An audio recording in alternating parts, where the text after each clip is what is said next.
Қасында тәп-тәтті болып жатқан балапанға мейірлене қарап, кіп-кішкене қолдарын сүйгілеп жатыр екен. Ботақаным, қандай тәп-тәтті едің өзің? Өзіңді сағындым ғой. Ақылсыз анаңды кешіре аласың ба? Кешіресің бе, періштем, деп сөйлеп жатыр. Онымен қоса жанарынан жас парлап, тоқтамастан жылап жатыр. Ал кішкене періште болса, кіп-кішкене аяқ қолдарын ербеңдетіп, анасына қарап мәз. Арасында сықылықтап күліп қояды. Сөйтіп жатып шошып оянды.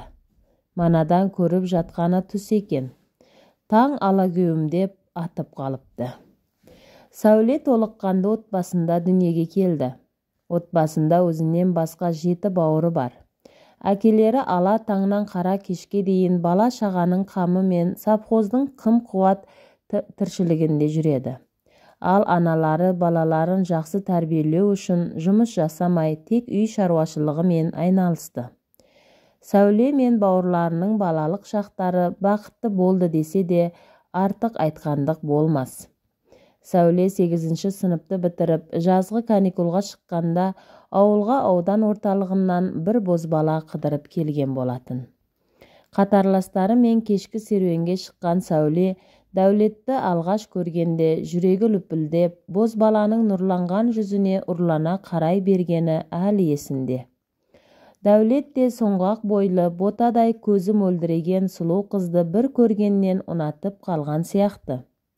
Сол күнгі кешкі серуенді 2 жас бір-біріне ұрлана қараумен өткізген болатын.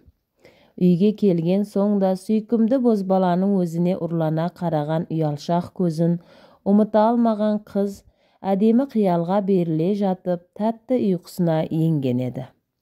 Ертеңіне Дәулет Сәулеге ұнатып қалғанын айтып, ұсыныс білдіргенде, қыз да 2 беті алмадай қызара тұрып, бозбаланың ұсынысын бірден қабыл алды. Сол күннен бастап 2 жастың тәтті кездесулері басталып, таңға дейін өзен бойында сырласып отырушы еді. 2 жастың әдемі кездесулерінің талай рет куәсі болған аспандағы ай да екеуіне бақыт тілеп тұрғандай күлімсіреп тұрушы еді-ау. Өстіп жүрген тәтті күндерде зырылдап өте шығыпты. Жазғы каникул бітіп, Дәулет ауылына кетуге жиналды. Сәулеш, келесі каникулда ауылға тағы келем. Соған дейін сені қатты сағынатын болдым ғой. Меннен басқа жігітке қарамаймын, тек сендікпін деп уәде берші маған, деп Дәулет қыздың шашынан елжірей иіскегенде, мен де сені қатты жақсы көрем. Сені сағынып күтетін боламын.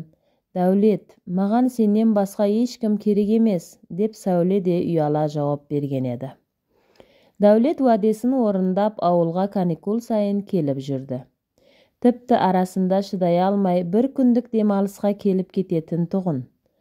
Бозбала ауылға келген сайын қос ғашық сағыныса көрісіп, ұзақ түн айға қарап отырып сырласушы еді. Екеуінің бір-біріне деген сезімінің күшті екенін білетін ауыл жастары сырттарынан қозы көрпеш пен баян сұлу деп атайтын. Тәтті күндерді бастарынан кешіп жүрген қос ғашық қалай уақыттарын зырылдап өткенін де сезбепті. Арада 1 жыл өтіп кеткен екен. Дәулеттің жасы Сәуледен 1 жас үлкен болатын. Мектепті ойдағыдай аяқтаған Дәулет қолына аттестаты тиген соң өздерінің облыс орталығына жақын басқа көршілес қалаға барып, жоғары оқу орнына қабылданып, студент атанды. Екеуінің арасын енді 2 ауыл емес 2 облыс болып тұрғандықтан кездесулері азайып, бір-біріне деген ыстық сезімдерін хат арқылы жеткізетін. Өйткені ол кезде ұялы телефон шыға қоймаған болатын. Бірақ араларындағы бірнеше шақырымдық бұл қашықтық 2 ғашықтың сезімдерін өшіре алмай, керісінше одан әрі жақындата түскендей. Газет журналдарын арқалаған пошташы апай үйлеріне қарай келе жатса, жүрегі ғашығына деген сағынышқа тола, қыздың қаны тулап қоя беруші еді. Күткені болмай қалса, бір сәтке мұңайып қалатын. Сөйтіп жүргенде арадағы тағы бір жыл зырғып өтіп, Сәуле де мектеп табалдырығымен қоштасып, өзінің тұрғылықты жеріндегі облыс орталығына келіп, жоғары оқу орнына түсті. Екеуі екі бөлек қалада білімдерін ұштастырып жатса да, екі жас бір-бірінен хабарларын үзбей, бірде хат арқылы, бірде қала аралық телеграфтың телефоны арқылы үнемі байланысып, бір-біріне деген ыстық сезімдерін ақтарып тұратын тұғын.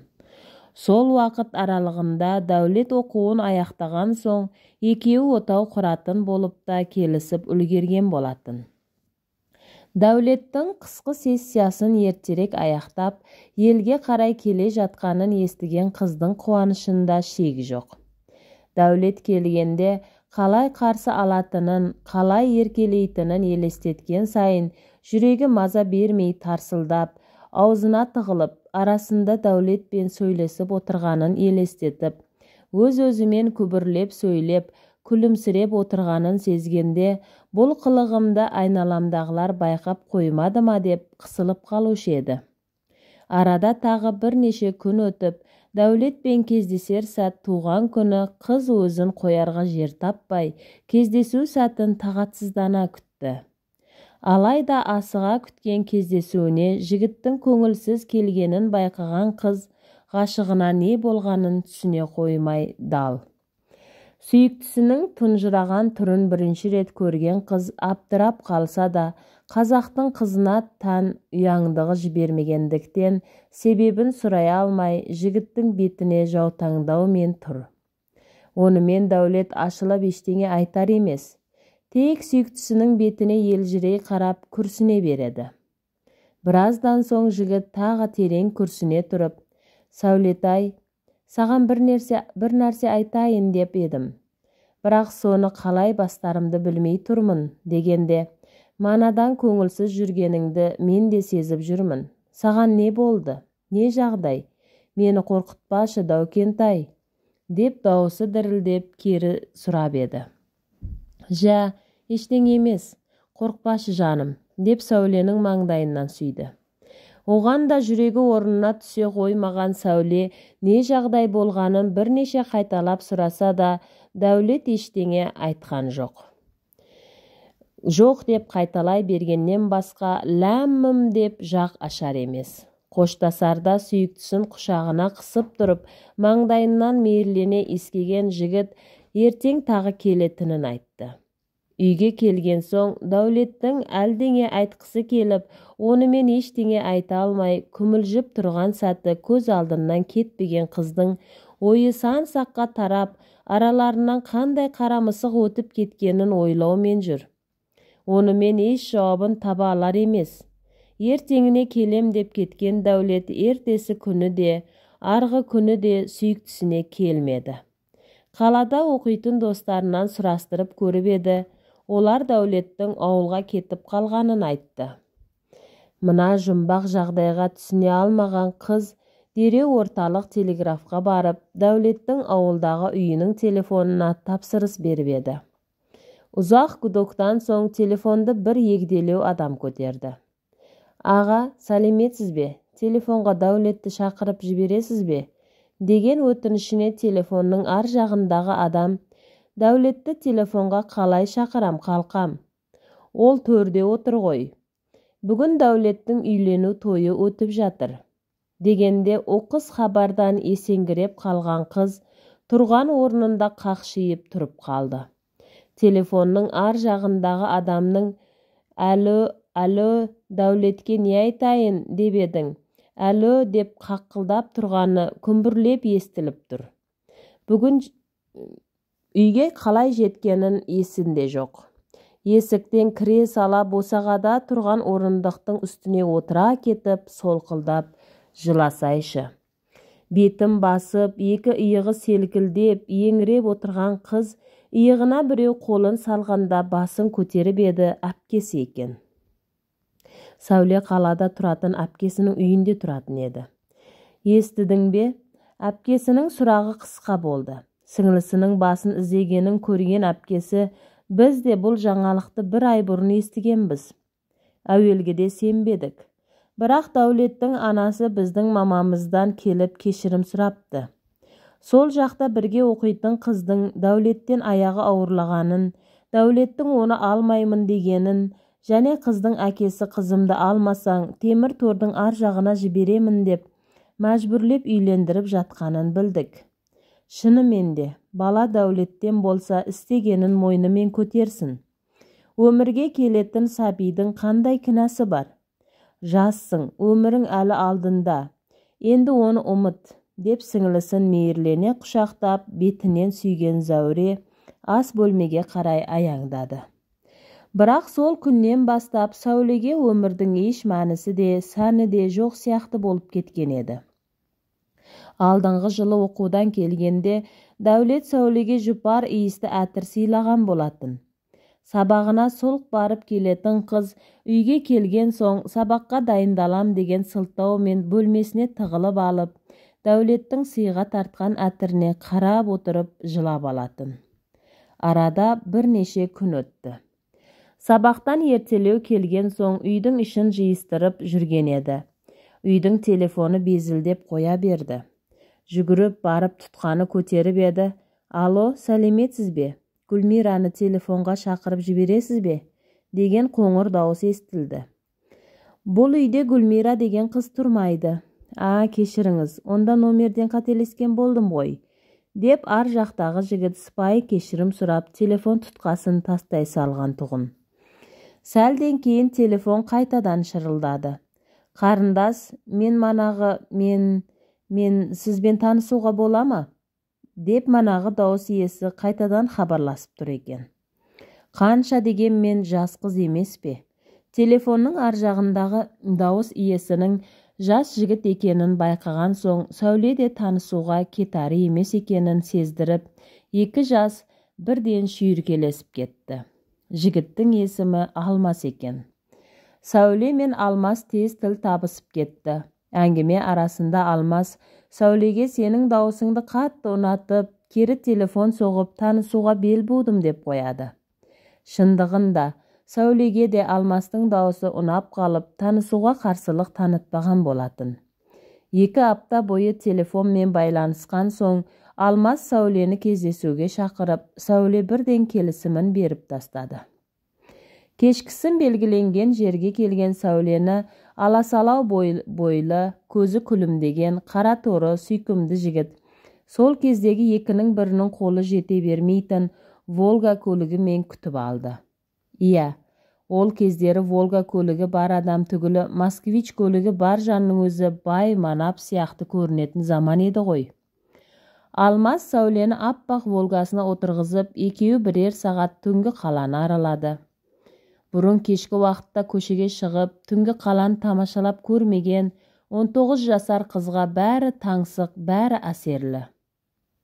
Самаладай шамдары жарқыраған әсем қаланы аралаған сайын кеудесін шаттық кернеп, ішінен Алмаспен танысқанына риза ма, әлде осындай жігіттің өзін таңдағанына шаттанды ма, әйтеуір көңілі ала бұртып, өзгеше әлемге еніп кеткендей сезімде отыр.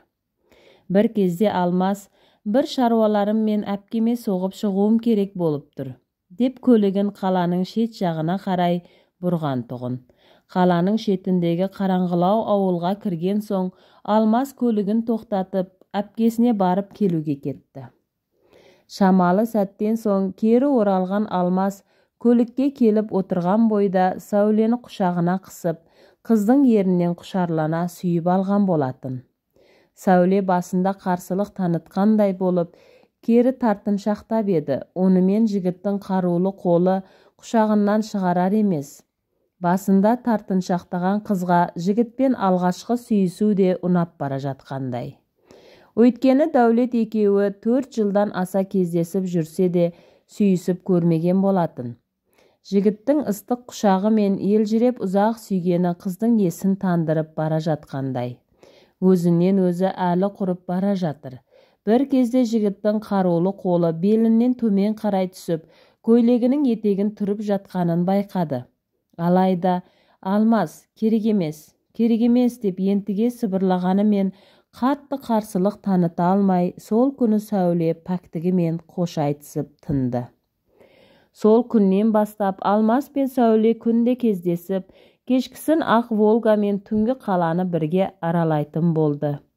Дәулетпен бірге жүрген күндерінде екеуі жай ғана қол ұстасып, қыдырғаннан әріге бармайтын. Ал Алмас пен бәрі өзгеше. Екеуі әзірге екі бөлек тұрғаны болмаса, құдды бір ерлі-зайыптылар секілді. Сәулеге қазіргі жағдайы ұнайтыны сондай, біртіндеп Дәулетті де есінен шығара бастағандай. Сөйтіп жүргенде арада 7-8 айдай уақыт өткен тұғын. Сабақтан келген қыз түскі асын ішуге үстел басына отырғаны сол еді. Алдына құйылған асты алдына ала бере, иісіне жүрегі көтеріліп қоя бергені. Сол күні де, ертесіне де алдына келген астан жүрегі айнып, тамаққа қарай алмаған қыз сабақтан соң дәрігерге қаралуға жинақталды. Сәулені жылы қабылдаған терапевт дәрігер қызды асықпай тыңдап алған соң бірден гинеколог дәрігерге жолдама жазып бергенде ғана не болғанын сезген қыздың жүрегі тулап қоя берді. Сәуленің аяғы ауырлаған екен. Гинеколог дәрігер ұзақ тексерісінен соң бұл жағдайды нақтылап бергенде манадан тек осы болмаса екен деп тілеп жүрген үміті үзілгендей болды. Себебі Алмас екеуі әлі отау құру туралы жоспар құра қоймаған болатын. Оның үстіне қыздың да ата-анасына оқуымды бітіріп, дипломымды қолыма алмайынша тұрмысқа шықпаймын деген уәдесі де бар еді. Енді не болса да кешкі уақытты күтіп, басымдағы жағдайды Алмасқа айтып, болашағымызды бірге жоспарлармыз деген оймен үйге қайтып келген қыз, кешті болдыра алмай дегбірі қашып жүр. Бір жағынан Алмас сәбилі болатын естігенде қуанатын болды-ау деп ойлағанда жымиып алады. Күткенде уақыт өтіп болмайды екен. Бір кезде тағатсыздана күткен кеште болды-ау әйтеуір.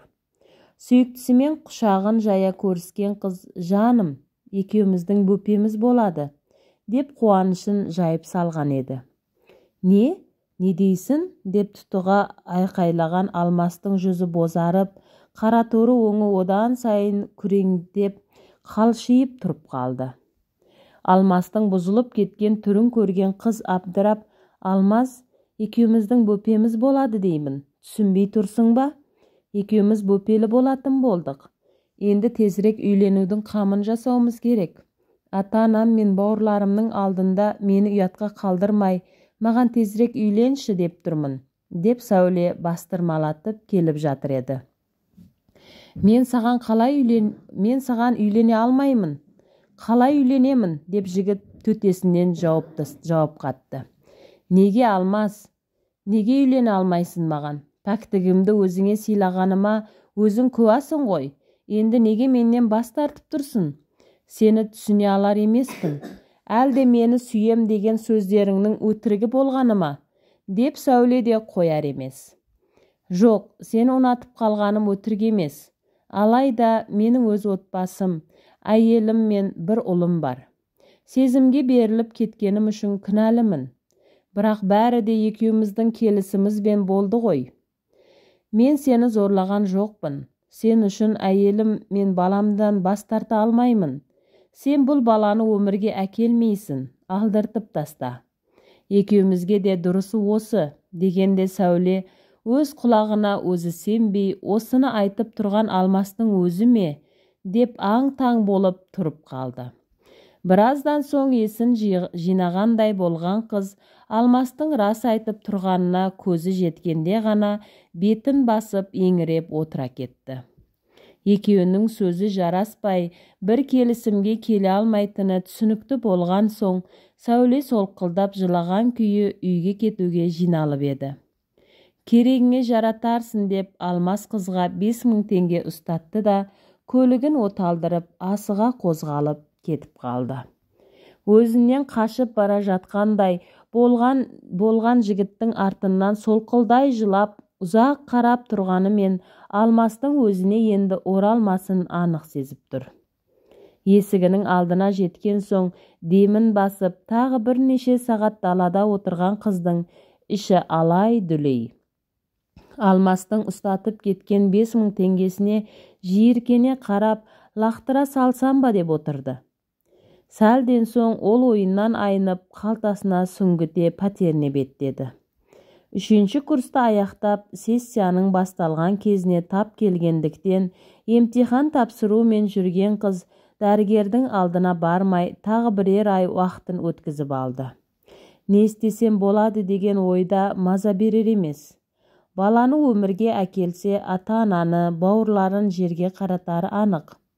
Ал алдырып тастайын десе, тіршіліктің дәмін сездіріп, арасында анасын тепкілеп алатын періштені қимайды. Ауылдың адамдарына өте сыйлы әке-шешесін ойлаған қыз, ақыры сүйретіліп гинеколог дәрігердің алдына барғанда, іштегі шарана өсіп үлгерген екен. Өзін мұқият тексерістен өткізген дәрігер, іштегі баланың қимылдап жатқанын және 6 айлық баланы алып тастау мүмкін емес екенін айтқанда, «Әпке, бірдеңе қылыңызшы. Жігітім тастап кетті. Ата-анамды елдің алдында қарабет қылғым келмейді», деп бетім басып еңіреп қоя берді. «Бір ғана жолы бар. Келіссең баланы өлі туғыза аламыз. Бағасы 8000 теңге. Дегенде, «Әпке, сұрағаныңызды беремін. Тек мені құтқара көріңізші. Міне, қазір 5000 теңге беріп қояйын. Қалғанын содан соң беремін», деп Сәуле дәрігерге 5000 теңгесін тықпалай отырып, жалынышты көзбен қарағыштап қойды. Алмастың беріп кеткен ақшасын керек болып қалар деп сақтап жүрген еді. Одан басқа қалтасында түк ақшасы жоқ екенін біліп отырса да, дәрігер біліп қалса келіспей қояр деп қорқып та отырғандықтан, бары осы екенін айта алмады. Мейірбике қызды палатаға алып келгенде, күнде ұясына қонып, айнала бозамық тарта бастаған еді. Палатада өзінен басқа тағы бір әйел адам бар екен. Әлгі әйел сөз арасында 6 баласы бар екенін, күйеуінің ашы суға өте құмар екенін, балаларды асырап жеткізу қиын болғандықтан, осындай қадамға барып отырғанын сампылдап айтып отыр. «Сен не үшін балаңды алдырмақсың?» дегендей Сәулеге сұраулы жүзбен қарағанымен, қыз өзі туралы ашылып, ештеңе айтқысы келмей, ұйықтап қалған кейіппен тым-тырыс жатыр еді. Бір кезде шынымен ұйықтап кетіпті. Біреу түрткендей болғанда шошып оянса, қасында күндіз өзін палатаға ертіп келген Мейірбеке тұр. Қыздың оянғанын көрген Мейірбеке, «Сізге толғақтың екпесін салуға келдім», сыбырлады да дайындап әкелген екпесін салып, кері шығып кетті. Мейірбеке шығып кеткен соң, кері ұйқысы келмеген қыз өз ойымен арпалысып жатқан болатын. Бір кезде іші бұрып ауырып бастады. Жай басталған ауру барған сайын үдеп бара жатыр. Пациенттерінің толғағы басталғанын естіген ақ халаттылар да дереу іске көшіп, таң бозарып ата бастағанда сәби туылды. Алайда өмірге келген сәбидің ыңғалаған дауысы естілмеді. Қара терге малшынған қыз сәбиіне ұрлана қарап еді, сәбиде тіршілік нышаны жоқ, көкпеңбек болып жатыр екен.